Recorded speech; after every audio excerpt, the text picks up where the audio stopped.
name is Zanele, meaning enough. Zanele Pearl, CB, I'm 23 years of age. I'm a young township girl with big city dreams. That's how I define myself to people. Meaning that I can never lose my roots. The inner depth of what I say to people when I introduce myself just simply means I will never forget where I come from. My roots will always be my roots. I like that. And no matter where I go, no matter the level in society that I'm on, I'll always be me. Like, even right now in my life, at the point in time, I'm a chef, yes, by profession, but everywhere I go, people know. Tapelo pili, moya waka kubia pili. I like that. So if for example somebody asks me what would I recommend to cook for them, I look at the atmosphere, I look at the ambience in their homes also. For example, I look at the person that they are. It's powerful. Their inner beings, and then now I say, okay, this is what I can prepare for you. Because like I say to everyone, I heal people through my food. There's a reason, there's a purpose for my passion, and my passion needs to be healing. Yes. The aura comes first from me, and if it's not felt, my food will justify the person that I am. That's right. Yeah. You're not only a chef, you're also a spiritual person. Yeah. Like everybody is. How has your journey been in trying to find yourself in a world that has catastrophe, that is broken, that is scarred, that is wounded? What has been your transition as a young person, spiritually imaging as well? Well, I've had this gift since I was 7. You identify that you have a gift, yes, because you are born with it, remember? Yes. Onale gift. Anointed. Yes. Yes. And onale a calling. Yes. Of healing. Of healing. Yes. So growing up, it was very tough. Unique. You know, I used to hang out with my grandmother, with my grandfather. And I know you love her very much. A lot. I never used to want to be apart from Batoba Sakale, because there is something about the energy and the aura that they transferred to me, yes, that I needed to attract. So it's sort of calling you in some sort. Closer to my calling. That even though my parents, if they opposed it, were opposing it, there was nothing they could do about it. Looking at my life and my upbringing, I never grew up with my parents. And ironically, they are the very same people that did not believe that the calling can manifest, because they ran away from it. So it's a generational thing. Yeah. So identifying me as the person that has something that they see that they had in themselves, they wanted me to move away from it. But you must look at God. God put me in the right position at the right time. He knew that growing up, I was going to grow into somebody that needed that upbringing. So it was never by coincidence or by chance. Yes. It is because God wanted it to be that way. So that you can so that grow I can grow individually. And you can grow as a person as well. Because remember, rejection doesn't come as a form of, like, they only rejecting you. It's appointed. Yes. It's destined. It's how things are supposed to be in your life. To scrape off whatever it is that is not needed. Supposed to be. Yes. All right. What is it that you would have loved your family done for you? If I could turn back the hands of time, I would have loved for them to take me to a place where I would have learned more about my gift. But see, having had realized the kind of gift that I have makes me realize that the gift that I was born with, it was an innate thing. It was in me. As I grew, it grew with me. That's right. I did not necessarily need to go to how people go to people's homesteads and Baba Twasisa. The Twasisa Hegibele. When I came out of my mother's womb, God was like, this one, every single life obstacle and challenge will be a lesson to the spiritual like for being that she everybody needs else, to be. you know. It's just that people don't look at life that way. Yes. You're supposed to be having a spiritual insight of some sort for you to be able to understand that a person, when God and creation and the universe and your ancestors decides that there is gonna be a child called Zanele in this era, in this time, born into this family, this is what she is bringing worth. But unfortunately, our parents are not groomed, I think, enough. Well enough. Yes, well enough to be able to nurture the gift as it grows, because the world is created in a state ya hore tsama o ile o bereka, tsama o etsa something, tsama o ye o tsene skolo and whatnot. So they forget about you as a spirit person and they focus on the things that the world tell you to do. People are so worried about leaving an inked mark on earth. Hence people want to work to be well known about things that are put on paper. But what about the inner being? You know, I've realized something about changing a life internally. It is not about what you can do for the person physically. It's about moya wa bona how transform. Because remember, once you transform internally, you change completely. That's right. The things that you touch, they can turn to gold. Yes. Because when you're not changed, before that transition, everything that you touch, it can be turned to charcoal and it burns. Do you understand what I'm saying? And the most important thing I learned also about having this gift is discipline. You don't necessarily need somebody to teach you things, because Yes. That's powerful. So the more disciplined you are, is the more you realize the things that you need to do all by yourself. And where do you learn the discipline from? Does it come from your guides? Does it come from the... I think looking at the way I was raised, already automatically I can see get disciplined, because they put you in your place very quickly. You don't listen on their conversations like you want to. You don't respond like you want to.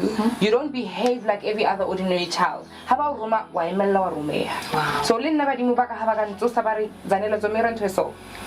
I get up. Literally, I don't think twice about it, because it's the way that I was raised. So I was raised in such a way that it had to prepare me for the woman that I need to be today. Because it is not hard for me to become a spiritual being. Host a party somewhere. I'll be there. I will not even hesitate to let that person know, you know what, I'm really sorry to disappoint you. I like that. But everything happens for a reason, and I leave it there. I like that. And how has spiritual purification, kampo fasting, kampo maikilelo, played an important role in your journey? Those things, I remember when you first what told are the mistakes me that you've made? I've made a lot. I remember when you first told me about being clean and pure, and I was like, does this lady know what she's saying to me? Like, and what was your take, Maikilelo, how nonahana in terms of sexually only, or because I explained, yes, Maikilelo or spiritual purification is not only limited to hore Oscar Robalana, Oscar it's like certain things. Yes, you stay away from things that they're gonna intoxicate your life. Yes. The thoughts that you think, the environments that you go to, the lifestyle that you live, the people that you hang around with, and things that you consume, the programs that you watch on TV, you know, if they are dominating in your thought patterns and in your brain activities and electromagnetic field and whatnot, they somehow temper the messages that your guides or your God is trying to bring to you, because already how busy. Yes. And you must also, you know, I always say you must look at God when I explain to people the things that have happened. Earlier this year, my grandmother was moved from home. She was taken to an old age home. My grandmother was my sole focus. I could not think about anything else besides her, because all I wanted to do was look after her in return of how she looked after me. Wow. But God removed her and put her in an environment where somebody else would look for her, because now I needed to give myself attention. Sure. With that, a lot of the things that came with being at home were eliminated. With TV, with eating, because I'm hardly home. I'm sana TV, TV. So all those things, once they move and I give attention to myself, I find I stop watching shows that inflict my mind with things that will remind me of things that I shouldn't be reminded of. That's powerful. You never said to me, Zanele Oscar Valana, Zanele Oscar. That's right. You were just letting me know that how it the chakras are how and your chakras are aligned. There's no use aligning your chakras if you're going to bring into your space and your spiritual being things that are not supposed to be there. That's right. And it's simply just that for me to have a clearer vision and a clearer view of everything regarding my own life and spirituality needs to be clean. Because what am I going to attract? Obviously. Obviously. That's powerful. What has broken you the most?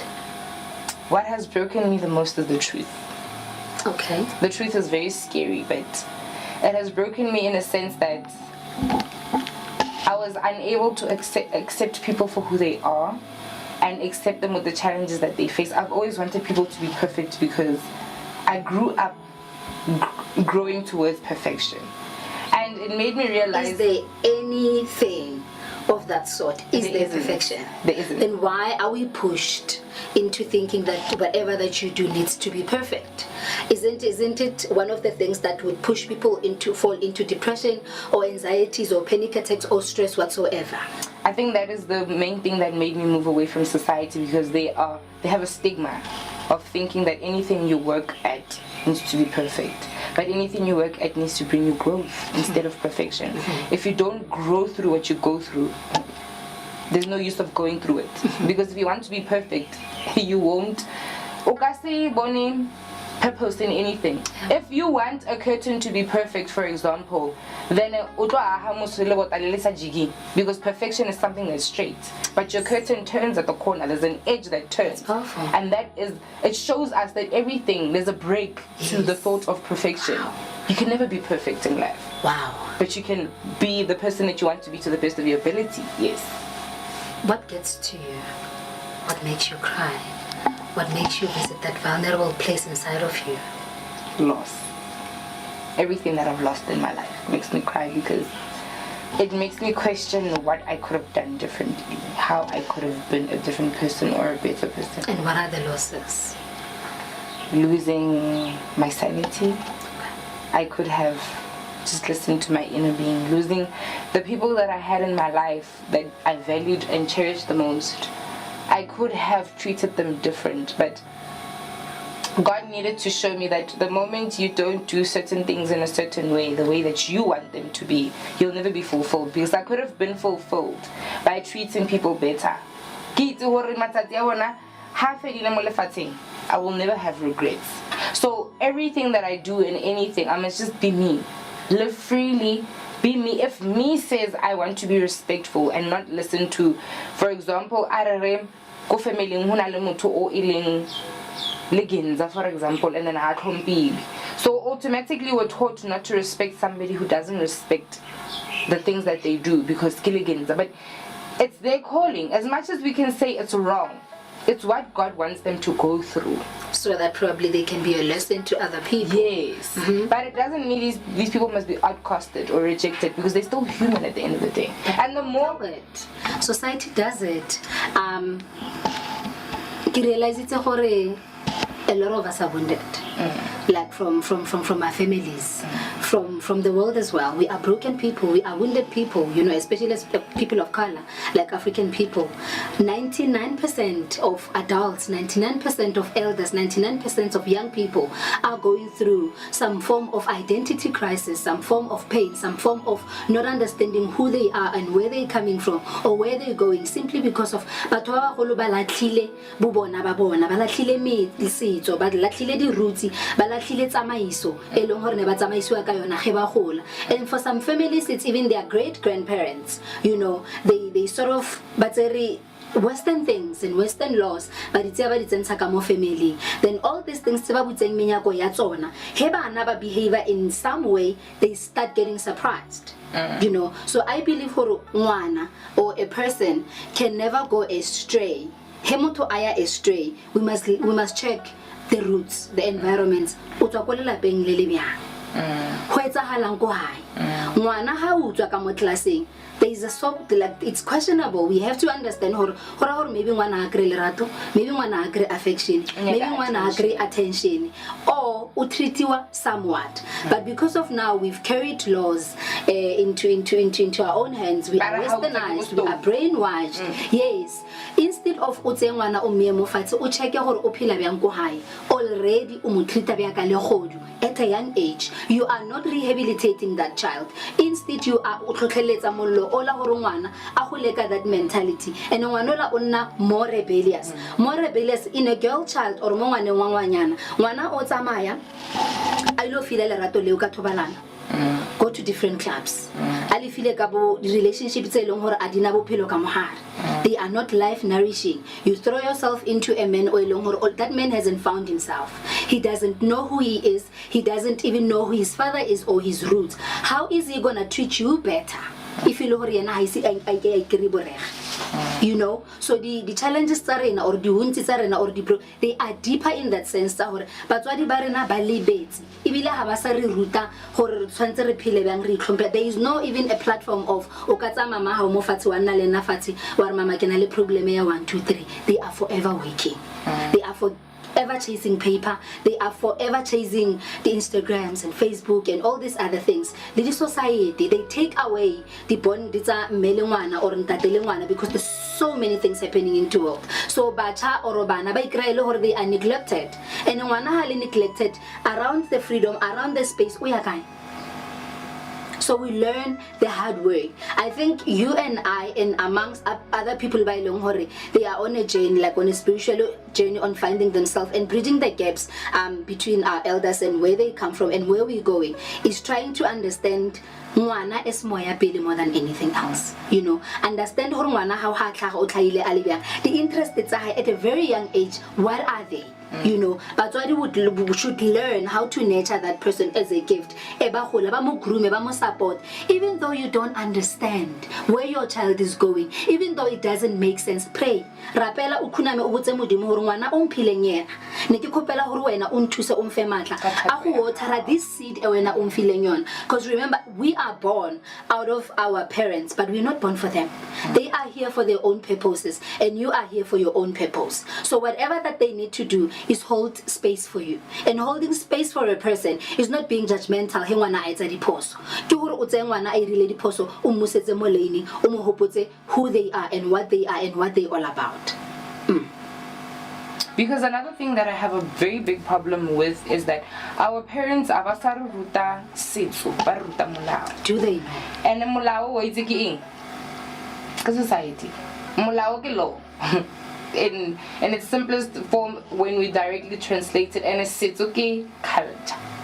Because culturally we are not supposed to be where we are today, but people, when they adapt to law, they revolutionize things, and all we need to do is reinvent. You know, when I look at your house, for example, setso se teng thata hanchi, you know, tse badimo ba rona ba phelang ka tsona.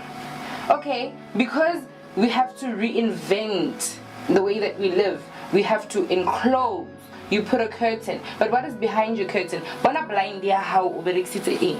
It is the very same wood that our ancestors used to enclose. Do you understand what I'm saying? That's right. So the moment now we move away from that, but no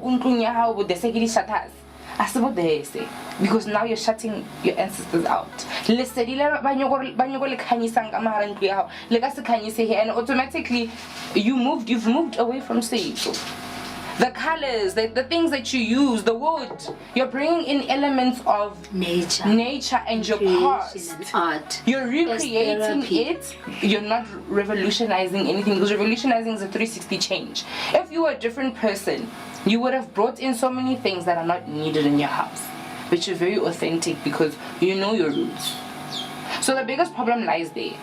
Yeah, for me, setso or culture or whatever that you call it, boto fonna ke go nna le boto, go nna le kutlwelo botlhoko, go nna le letswalo, you know, in everything that you do, you know, ebale that conscience that guides you in treating other people. But it has to start from the inside. You know, it has to start with you. So batswadi ba rona, they are, not all of them, but mostly are lost. They also don't know who they are. They also trying to find answers, and then within that they make a whole lot of mistakes. The mistakes tse leng hore di gobatsa rena is bana. Yeah. Because now also, to play the blame game, it can never work. But I sat down and I critically analyzed the reason as to why my parents would not have possibly taught me the things that they taught me. My father is very cultured. He's Swati. And my mother is a cultured colored. So automatically it's lost. Culture. They do have their own culture. Yeah. They do have their own roots. Yes. But at the same time, what are they are so fixated on the fact that when I get my kalati, but associated with kalati the status quo.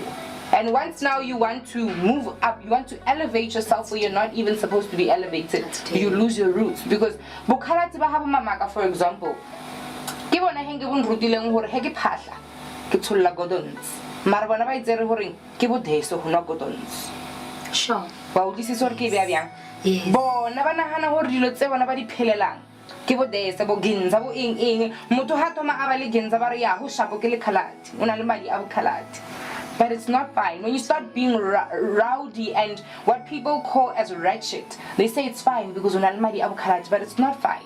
Sure. Your loudness should be used for something else. Here I am exclaiming my voice. I want to speak to people. I'm loud enough to be heard. But am I being heard in the right way? Because people go in the streets, because but here I am. And it's supposed to be acceptable in society. It's supposed to be acceptable. Colored people are people by long it's people by long they are very aggressive. It's people by long they out there, and if